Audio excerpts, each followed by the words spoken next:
Hello, everyone. I'm Brandon Faulkner, and welcome to Village Core, where we live our mission to connect, share, learn, and build intergenerational connections for mutual learning.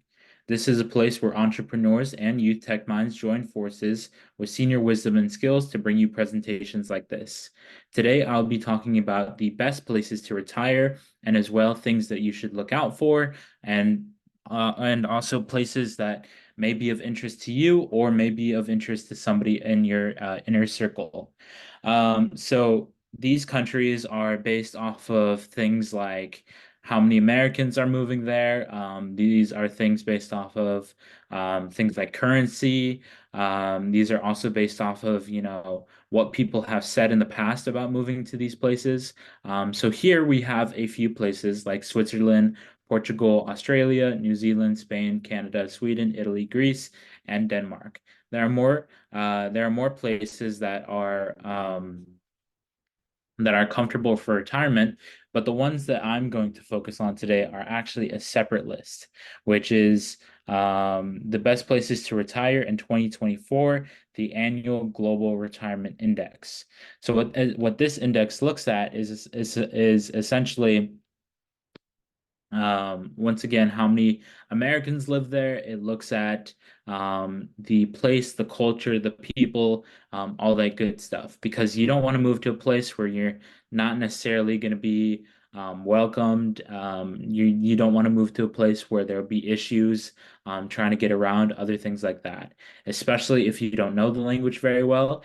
So there are some things to be worried about, but also you want to live your best life and you want to live comfortably for the time from your during your retirement. So a few places that are on this list are places like Colombia.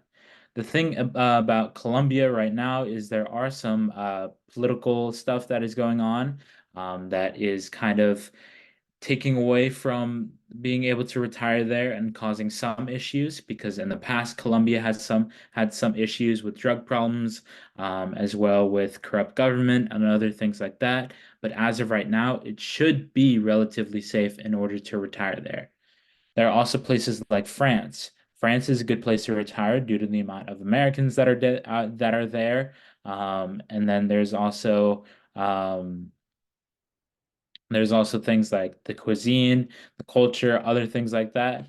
And according to this source that I'm reading right now on a separate screen, um, there are a growing number of expats that have discovered the secret of moving to France, and around and the number of American residence permits issued to Americans increased by 26% in 2021, which means 26% more of Americans are moving there, getting permits to live there, and having an enjoyable time living in their retirement communities. There are also countries like Malaysia. Malaysia is one of those countries where you can live very comfortably for very cheap. And this is one of those places where people are now moving and having the best time of their lives because it is so cheap, and they can get around pretty easily. And there's a big community of Americans there. There's also places that include, there's also places such as Ecuador. As of right now, Ecuador is seemingly having some issues with their government as well. So you do want to be wary of that. I'll get into some of that in a minute about some other places. There's also Spain. So Spain is a good place for people to retire once they reach the age of 55 plus. Moving to Spain might be something in your budget, something that you might be looking for. It's really just about having the right experience and the right time and the right timing, as well as the right amount of finances in order to pull something off like this. Of course, once you're there, you can enjoy all the time you want. You can hop over to different places.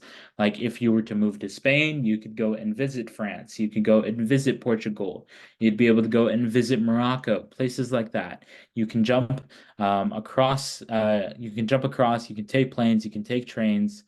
It's really up to what you decide. Number four on the list of places to retire is Panama. Panama is one of those places that people are looking at currently because of the affordability of healthcare. There's no foreign income tax. There are low property taxes and much, much more that can come from a place like Panama. Also, one that is very big with Americans and one that a lot of Americans travel to is Mexico. Mexico has its own issues, yes, but at the same time, those are located in different areas. The places that Americans are moving as of right now are not having as many issues. They still have some issues, so it is important to be wary of where you go within Mexico. But once you have that community set up for you, you'll be able to stay safe among other Americans as well. The second one on the list, the number two is Portugal. Portugal is one of those places that is growing in expats. The reason for this is that most expats retire to Portugal nicely on $3,000 a month, so you can get around comfortably with $3,000 a month.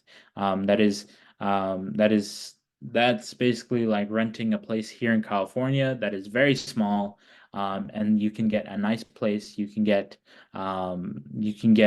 authentic rustic vibes. You can get good food, all in Portugal, and then of course you can come over back into the United States and visit here. And the number one place that a lot of expats are moving, which is probably the most obvious, is Costa Rica. A lot of Americans are moving to Costa Rica. You don't necessarily need to speak Spanish there. There are two types of healthcare systems within Costa Rica, which are the public healthcare system, and then there's the private healthcare system, which you can buy into. So the private healthcare system means that you get your very elevated healthcare system, but it's also cheap because you're moving from America, where it's relatively expensive, to somewhere where it's cheaper. So you can get a lot of things done there in Costa Rica if you need that as well. The one thing to be worried about with these countries and the country that you set your eyes on is looking out for the different travel advisories. So, with all these countries that I mentioned, they all have some sort of issue going on within their country.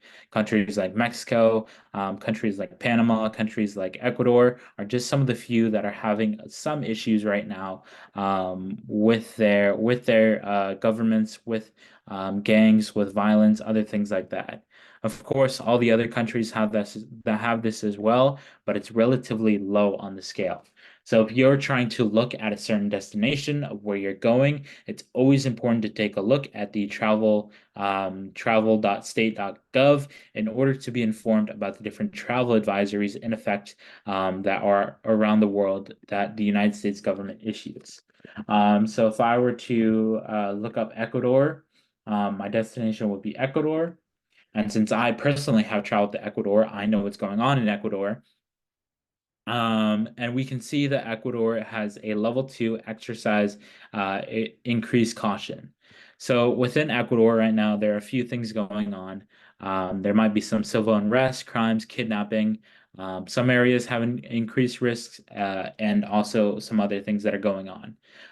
But it is important to look at the travel.state.gov in order to make sure that you are being safe when you're traveling. And that you know where to kind of avoid, where to go, and other things like that. So if you're somebody who's looking for a US visa as well, you can get a US visa here. If you're trying to get US passports, this types of stuff, you can also go to travel.state.gov. There's other things as well, such as adoption if you're looking to adopt. But what we are trying to look for here is what country will suit me best that has the lowest risk out there. So there are four different levels of risk. There's the number one level, there's the number two level, number three, and then number four. The number one, of course, is exercise normal precautions, which means everything's all right. Of course, you do have to be wary still, but everything should be just fine as long as you do exercise that caution. Um, and then the highest tier, level 4, is a do not travel advisory. So do not travel advisory means the United States will not even let you into the country. all the countries that I've just mentioned and all the countries on this list right here do not reach a level 4. At most, they may reach a level 2.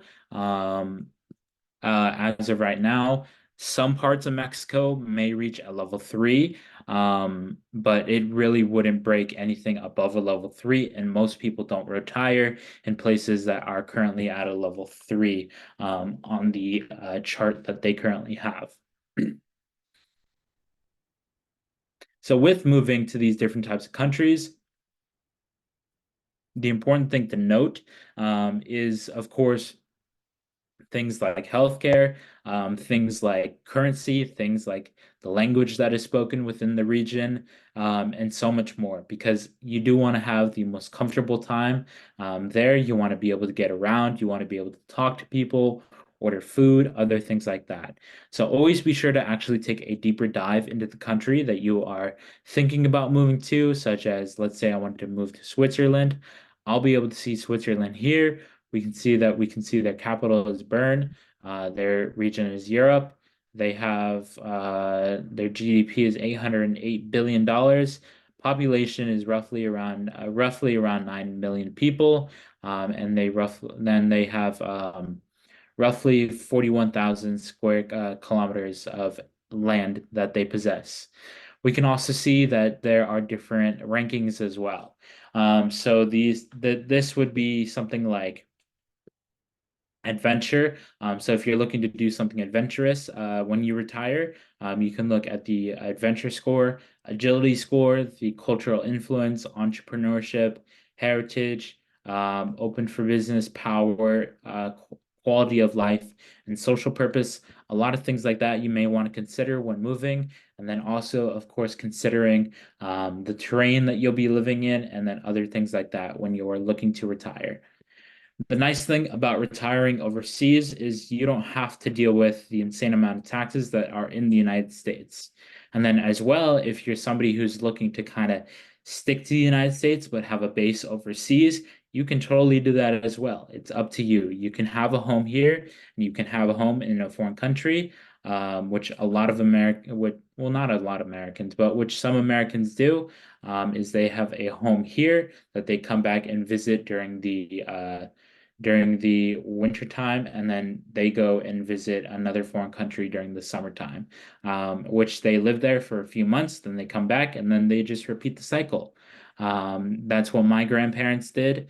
Um, and that's what people around me do as well. And then as well, there are different communities set up for Americans outside of the United States.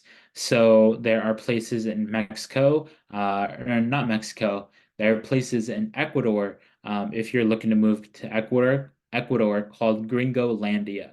Gringolandia is essentially a massive apartment complex that is just full of Americans or people from other nations such as Switzerland, Australia. There's Finland there, and so many other nations as well. They just call it Gringolandia because it has a high population of Americans, and that is typically where Americans move. The apartments are nice. They are very accommodating. There's food on site. There's other things like that. If you're looking to retire in Ecuador, of course, exercise that caution, um, beware of the risks going into a foreign country as well, and make sure that you are ready for whatever might hit you at whatever moment, and having access back to the United States as well, because that is important. Um, what else? There's also the option of different travel around different places when you do actually retire overseas. So if you're, of course, like I mentioned, if you're somebody retiring in Spain, there are many different ways to get around Spain. You don't necessarily need a car in Spain. You can take things like the metro, the trains. There are buses that take you around. And then, of course, these trains and these trains take you to different places. Like the trains take you to France. Then you can take a train to Germany. Then you can take a train uh, all around Europe. You can find different destinations that you want to go to, and then you can access them right then and there from wherever you like, wherever you are living. So living overseas is something that people love to do. They love to travel. They love to experience what is out there. And then, of course, always make sure to check the travel.state.gov advisories and make sure that your country is safe to travel to. Because, of course, if you do move over there and you do make one wrong decision, the United States government won't necessarily be there to help you unless you are a diplomat or potentially a journalist. But other than that, out of all the countries that are safe that are on this list, here you will have no issues moving to any of these countries. All of these countries are well known. All of these countries have hospitality.